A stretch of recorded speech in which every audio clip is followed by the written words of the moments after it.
Assalamualaikum warahmatullahi wabarakatuh. Waalaikumsalam. Alhamdulillah wassalatu wassalamu ala rasulillah wa ala alihi washabihi ajmain. Sahabat Rubiawan Stores Official. Kali ini tema kita agak berbeda ya. Tema kita hari ini yaitu tentang poligami. Ya, kenapa kita ambil tema ini? Kita bukan berarti mengajak orang poligami, karena saya pun tidak poligami, Ustadz Rofiq juga tidak poligami. Kami adalah laki-laki yang setia dengan satu istri. Ya, artinya tema ini adalah tema untuk meluruskan pemahaman tentang poligami. Karena poligami ini adalah syariat Allah. Dia akan jadi jelek kalau salah menyikapi tentang syariat Allah. Nah, ini yang akan kita bincang-bincang hari ini. Mudah-mudahan nanti dengan bincang-bincang ini pemahaman poligami yang terlalu ekstrim kanan itu bisa diluruskan, yang terlalu ekstrim kiri juga bisa diluruskan. Terlalu memudah-mudahkan bisa diluruskan, kemudian poligami yang terlalu anti juga bisa diluruskan.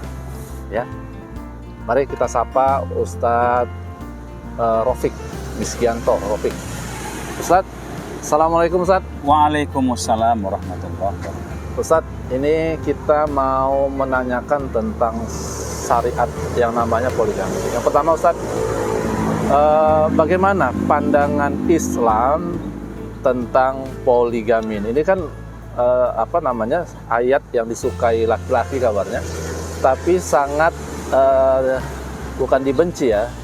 Kalau benci ada juga, tapi kebanyakan perempuan itu ketika melihat ayat ini nampaknya macam nggak setuju gitu dengan ayat ini dalam hati ya. Gimana Ustaz kira-kira?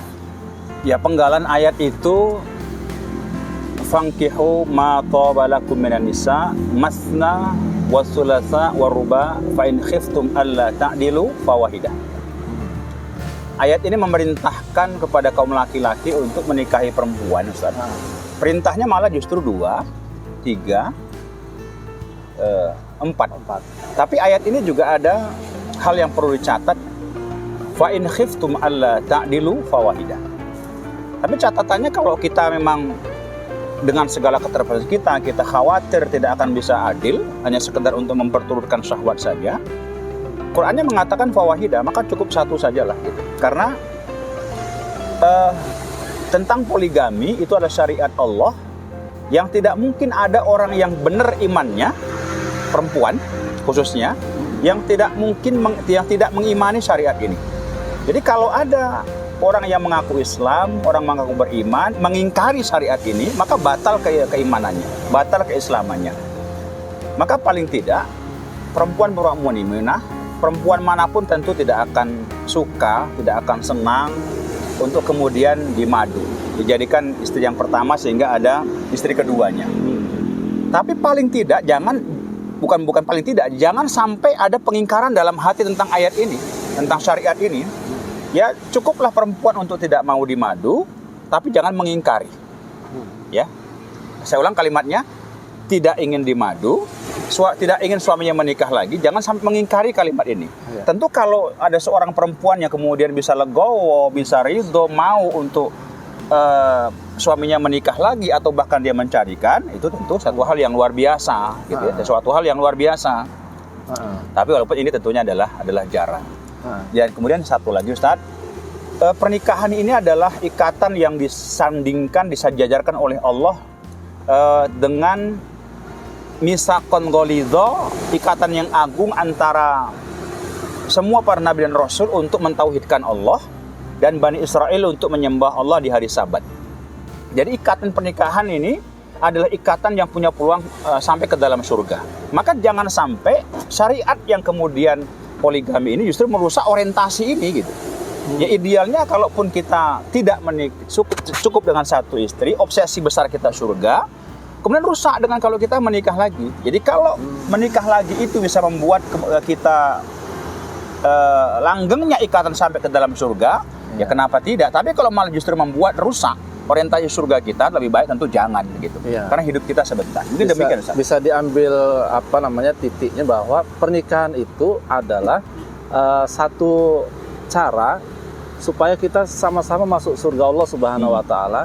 Iya. Dan kelanggengan pernikahan itu, keharmonisan pernikahan itu, sakinah mawaddah warahmah. Kalau dengan menikah lagi ya justru timbul berbagai macam masalah, ini justru menciptakan neraka sendiri. Nah, kalimat fawahidah cukup satu. Ternyata Allah Subhanahu wa taala membatasi kalau nggak bisa berlaku adil, jangan paksakan diri. Artinya apa? Secara ekonomi masih bermasalah, secara pemahaman agama masih bermasalah, secara akhlak masih bermasalah.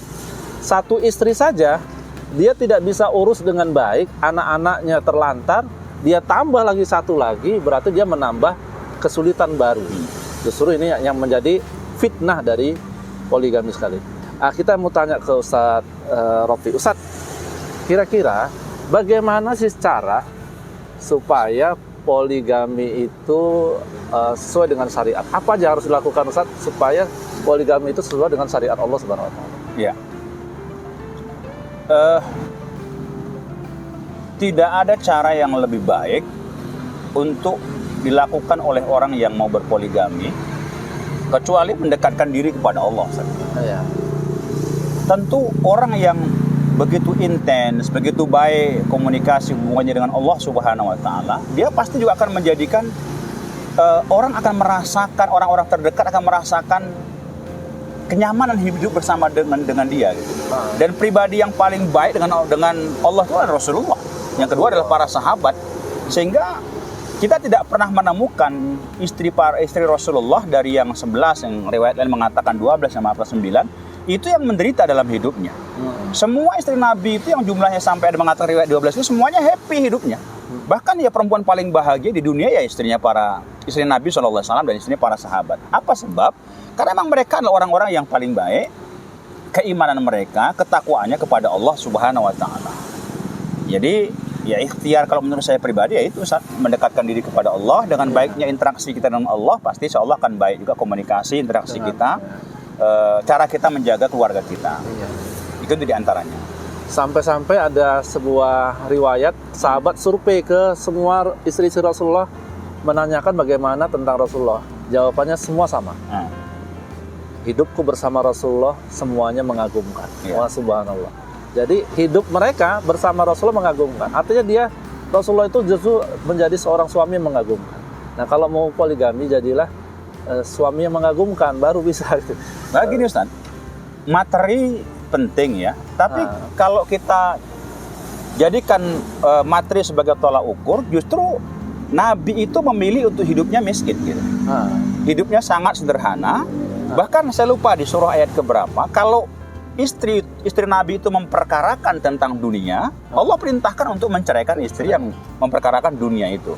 Jadi betul-betul materi penting, tapi jangan pernah menjadikan ini sebagai seolah syarat utama orang yang mau poligami harus banyak materi gitu. Enggak itu. Tapi siapa di antara yang paling jadi kalau kita melihat ada orang yang melakukan praktek poligami harmonis dengan istri pertamanya, keduanya, dengan anak-anaknya, bahkan akur mereka, nggak ada lain, pasti mereka ini laki-laki yang memang bertakwa kepada Allah Subhanahu wa taala. Punya itu leadership pasti juga ya. Iya, itu dia.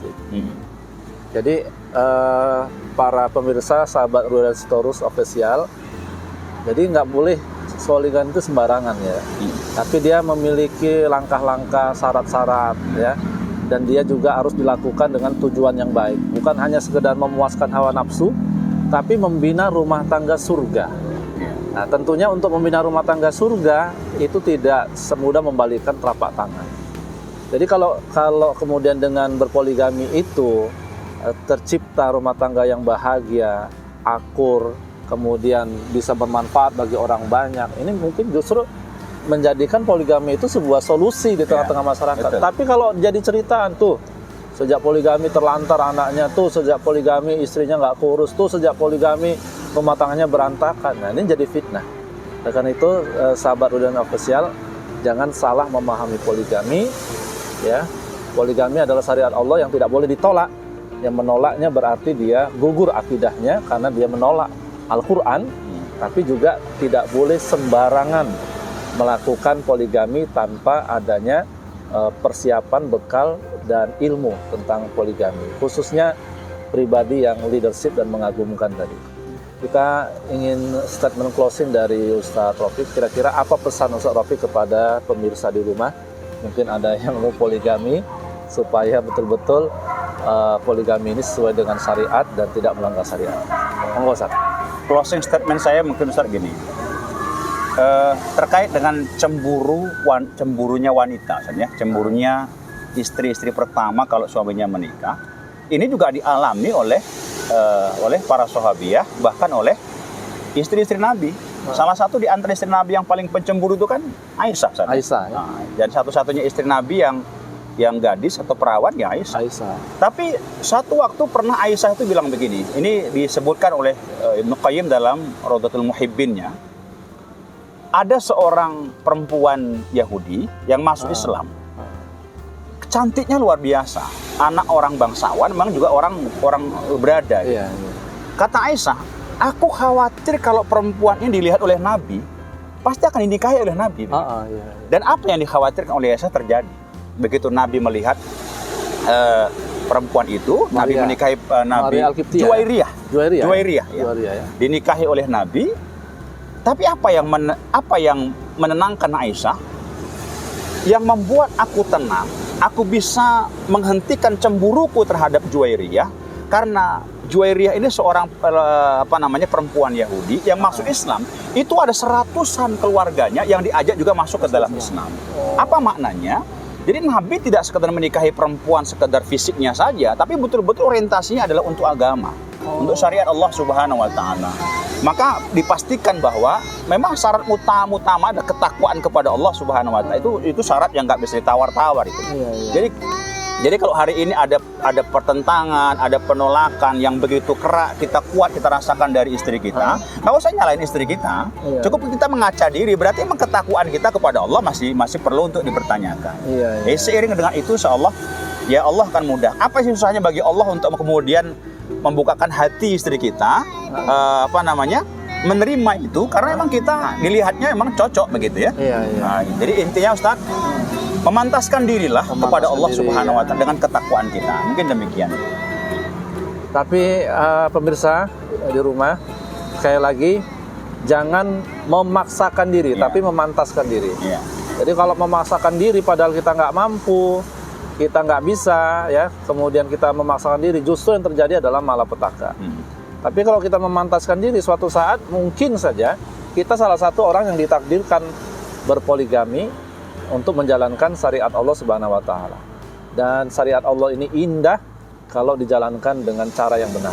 Tapi syariat Allah ini bisa jadi menjadi malapetaka bagi orang yang melakukan kalau tidak sesuai dengan apa yang Allah syaratkan atau apa yang Allah sampaikan di dalam Al-Quran. Kalau kamu tidak bisa berlaku adil, kamu tidak mampu, maka cukup satu saja. Assalamualaikum warahmatullahi wabarakatuh. Waalaikumsalam warahmatullahi wabarakatuh.